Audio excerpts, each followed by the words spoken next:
오늘 함께 보신 하나님의 말씀은 데살로니가전서 5장 16절에서 18절 말씀입니다. 말씀을 나누기 전 먼저 카리스를 준비해 주시기 바랍니다.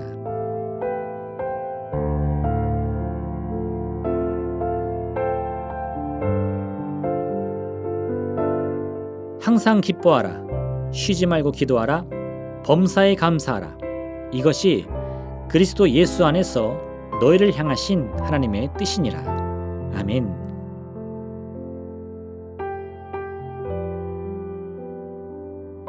오늘 본문은 우리에게 참으로 익숙한 말씀입니다. 그런데 많은 사람들이 이 말씀을 묵상할 때 항상 혹은 쉬지 말고 와 같은 시간적 의미에 집중하는 경향이 있습니다. 그래서 사람들이 말씀의 의미를 멈추지 말고 기도하고 기뻐하며 감사라는 의미로 이해하기도 합니다. 물론 그 의미가 틀린 것은 아닙니다. 하지만 이 말씀의 핵심은 끊이지 않는 연속적인 기도와 감사에 있는 것이 아닙니다. 이 말씀을 따르기 위해 멈추지 않고 기뻐하며 기도하고 또 감사해야만 한다면 그의 삶은 먹고 마시고 잠을 자는 것 같은 삶의 기본이 완전히 무너진 폐인 같은 삶이 되고 말 것입니다. 또는 잠을 잘 때나 밥을 먹을 때는 기도나 감사를 잠시 쉬어도 이를 멈춘 것이 아니다. 이러한 변증에 가까운 답을 찾기 위해 머리를 싸매야 할 수도 있을 것입니다. 하지만 사도 바울은 우리에게 이런 철학적 고민거리를 주기 위해 이 말씀을 준 것이 아닙니다. 바울이 이와 같은 당부를 할 때는 자신의 당부로 데살로니가 교회 교인들이 진정한 기쁨과 행복을 누리기를 바랐음이 틀림없습니다. 그렇다는 것은 곧 이 말씀의 핵심은 우리 모두의 기쁨과 행복에 있는 것입니다. 항상 기뻐하며 쉬지 말고 기도하며 또한 범사에 감사할 때 우리 삶의 참된 행복을 누리게 되는 것입니다. 이와 같은 확실한 목적을 깨닫고 본문의 말씀을 다시 읽게 되면 우리 마음은 한결 가벼워지며 복잡했던 머릿속이 시원해지는 것을 느낄 것입니다. 바울이 말한 바 항상 혹은 쉬지 말고 또는 범사에와 같은 말은 그 의미 그대로 멈추지 말라는 의미가 아니라 굳이 특별한 장소나 시간을 내어 기도하거나 감사할 것이 아니라 시시때때로 기뻐하며 감사하고 또 그 마음을 품으라는 의미인 것입니다. 그럼 시시때때로 우리 마음 가운데 기쁨과 감사 그리고 기도 제목을 품으면 어떤 일이 일어납니까? 기쁨과 감사는 우리를 행복하게 해주는 마음입니다. 세상 어느 누구도 기쁨이나 감사의 마음을 품으면서 동시에 슬픔이나 절망을 떠올리는 사람 없습니다.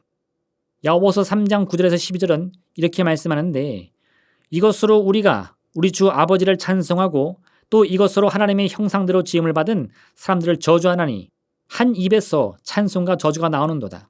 내 형제들아 이것이 마땅하지 아니하니라. 샘이 한 구멍으로 어찌 단물과 쓴물을 내겠느냐. 내 형제들아 어찌 무화과가 감람 열매를 포도나무가 무화과를 맺겠느냐. 이와 같이 짠물이 단물을 내지 못하느니라. 우리가 먼저 기쁨과 감사의 마음을 품으면 슬픔과 원망의 마음은 우리 마음속에서 그 자리를 잃어버리게 되는 것입니다. 그러니 문득 내 마음속에서 나를 절망하게 하는 슬픈 생각이나 원망의 마음이 떠오르기 전에 더욱 적극적으로 삶의 기쁨과 행복을 누려야 하는 것입니다.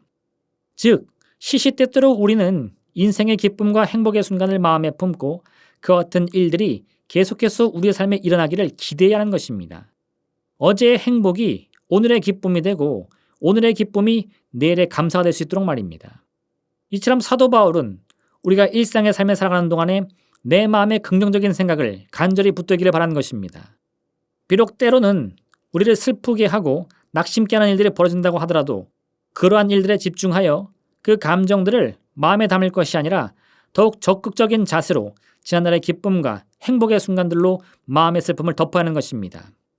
베드로가 예수님의 부르심을 받던 날에 그는 지난밤 밤이 새도록 배를 띄워 그물을 내렸지만 물고기를 한 마리도 잡지 못했습니다. 그렇게 해서 해가 뜨고 고기잡이를 멈춰야 했을 때 그는 빈 배로 집으로 돌아가고 있었습니다. 그 순간 예수님이 그의 배에 오르셨고 베드로에게 깊은 곳에 가서 다시 한번 그물을 내려보라 말씀합니다. 베드로는 예수님께 이미 밤이 새도록 그물을 내려보았지만 허탕만 쳤다고 말합니다.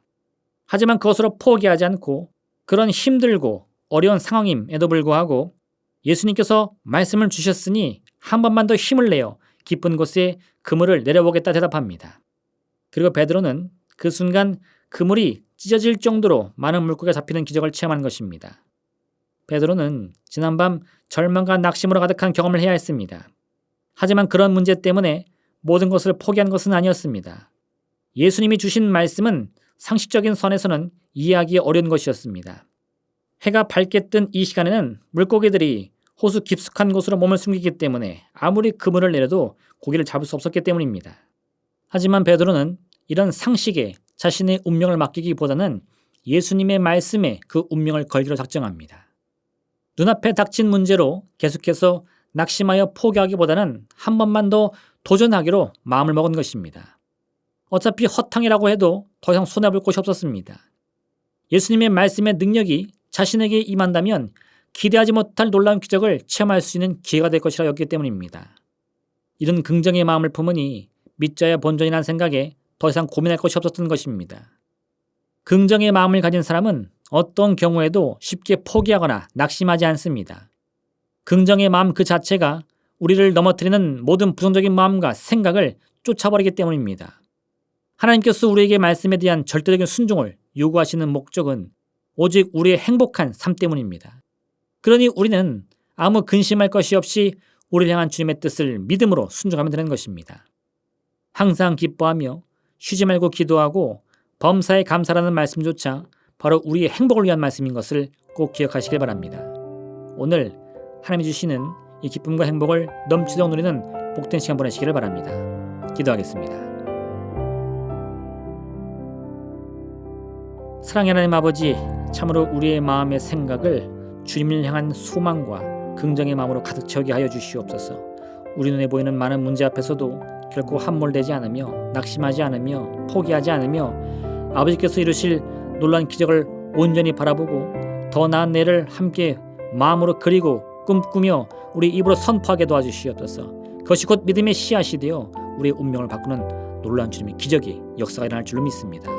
오늘 하루 그 주의 은혜를 다시 한번 체험할 수 있는 복된 시간 되게 허락하여 주옵소서. 예수님의 이름으로 기도합니다. 아멘.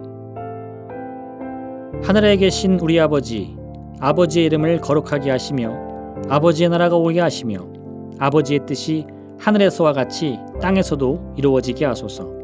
오늘 우리에게 일용할 양식을 주시고 우리가 우리에게 잘못한 사람을 용서하여 준 것 같이 우리 죄를 용서하여 주시고 우리를 시험에 빠지지 않게 하시고 악에서 구하소서. 나라와 권능과 영광이 영원히 아버지의 것입니다. 아멘.